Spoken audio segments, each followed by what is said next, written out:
आज से ठीक एक साल पहले इसी जून के महीने में 2 जून 2023 को ओडिशा के बालासोर में भीषण रेल हादसा हुआ था। करीब 300 लोगों की मौत हुई थी, 900 से ज्यादा लोग गंभीर रूप से घायल और जख्मी हुए थे।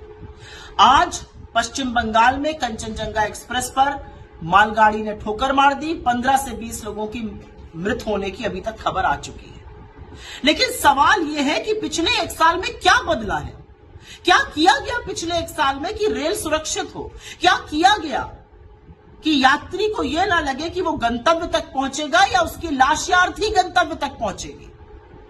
असल में तो असलियत यह है कि 2014 से अभी तक क्या किया गया।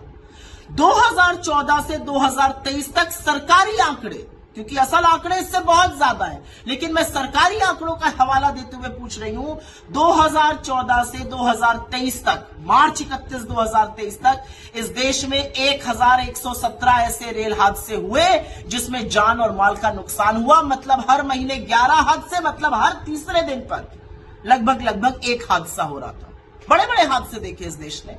गोरखधाम एक्सप्रेस का हादसा देखा, इंदौर पटना एक्सप्रेस का हादसा देखा, पुरी उत्कल एक्सप्रेस का हादसा देखा, कैफियत एक्सप्रेस का हादसा देखा। हजारों लोग मौत के घाट उतर गए। तो सवाल यह है कि रेलवे को सुरक्षित करने के लिए क्या किया गया और इसकी जिम्मेदारी किसकी है, जवाबदेही किसकी है। किससे यह देश पूछे कि आज रेलवे सुरक्षित क्यों नहीं है। आज पटरियों पर दंदनाती जिन गाड़ियों पर हमें विश्वास था कि वो हमें एक स्थान से दूसरे स्थान सुरक्षित पहुंचा देंगी, वो क्यों नहीं हो पा रहा है। बड़ी बड़ी बातें करी अश्विनी वैष्णव ने। कवच प्रणाली आ रही है, एक ट्रैक पर 2 ट्रेनें चल रही होंगी तो पीछे वाली ट्रेन पर ब्रेक लग जाएगा, इत्यादि इत्यादि। कहां है वो ब्रेक, क्यों नहीं लगा एक दूसरी ट्रेन पर, क्यों कंचनजंगा में जाकर ट्रेन भिड़ गई। ये किस तरह के झुंझुने इस देश को दिए गए। क्या समझते हैं आप रेल के बारे में। रेल आवागमन का वो साधन है जो सबसे गरीब, निम्न मध्यम वर्ग के लोग इस्तेमाल करते हैं, और इसलिए इस्तेमाल करते हैं क्योंकि वो सस्ता साधन होता है। देश के एक छोर को दूसरे छोर से रेल की पटरियां रेलगाड़ी जोड़ती है। विश्वास है लोगों को कि रेल में बैठकर हम कहीं पहुंच जाएंगे, लेकिन आप तो जमीनी हकीकत से इतने कटे हुए कि आपको पता ही नहीं है रेल की भूमिका। अपनी स्वेच्छा से लोग गाजर मूली की तरह तपती गर्मी में बैठकर रेल में चल रहे हैं। टॉयलेट में बैठने को रेल में लोग मजबूर हैं। क्या किया है आपने रेलवे के साथ। किराया महंगा कर दिया, प्लेटफॉर्म के टिकट में महंगा करके आग लगा दी, आपने पैसेंजर ट्रेनें कम कर दी, ट्रेन घंटों घंटों लेट चल रही। ये सब एक बात है, कंसेशन खत्म कर दिए, ये सब एक बात है। दूसरी बात है रेल की सुरक्षा के साथ खिलवाड़ किया गया। रेल की सुरक्षा के साथ वो खिलवाड़ किया गया कि कोई सबक ही नहीं सीखते आप। 300 लोगों की मौत हो जाती है, आपको कोई फर्क ही नहीं पड़ता, क्योंकि आप रील बनाने में ज्यादा व्यस्त हैं। अश्विनी वैष्णव जी को रील बनाने का बड़ा शौक है। रेल मंत्री से ज्यादा वो रील मंत्री होने चाहिए भारत सरकार में। 2 टेसू बहाकर रील मत बनाइएगा अब, जैसे बालासोर के वक्त बनाई थी। इसलिए मत बनाइएगा क्योंकि ये देश खून के आंसू रो रहा है अपने लोगों को खोने के बाद। आप पहुंचे हैं पश्चिम बंगाल की उस जगह पर जहां पर रेल हादसा हुआ है। चाहते तो गाड़ी से भी जा सकते थे, लेकिन वीडियो का आपको शौक है, आप बाइक पर बैठ के पहुंचे हैं जूम जूम करते हुए। बड़ी अच्छी बात है। कैसे लाइएगा उन लोगों को वापस जो इस भरोसे से बैठे थे कि हम अपने गंतव्य पहुंच जाएंगे, लेकिन स्वर्ग से धार गए।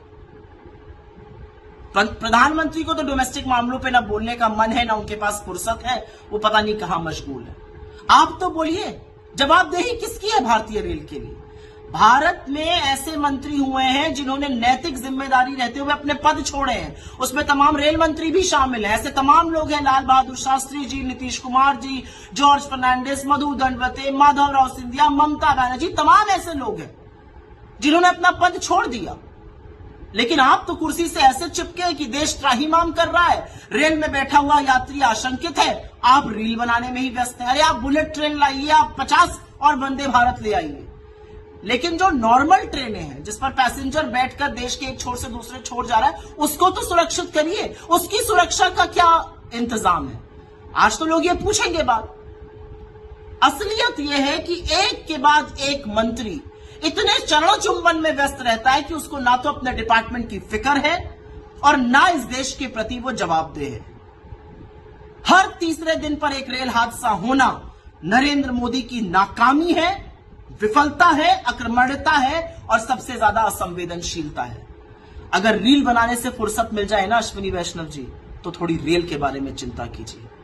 इस रेल में गरीब चलता है, मजदूर चलता है, किसान चलता है, युवा चलता है, महिला चलती है, और वो ये आशा से और उम्मीद से चलते हैं कि वो जिस स्टेशन से चले हैं अपने अंतिम गंतव्य तक पहुंच जाएंगे। लेकिन अफसोस इस बात का है कि आपके चलते वो हो नहीं पा रहा।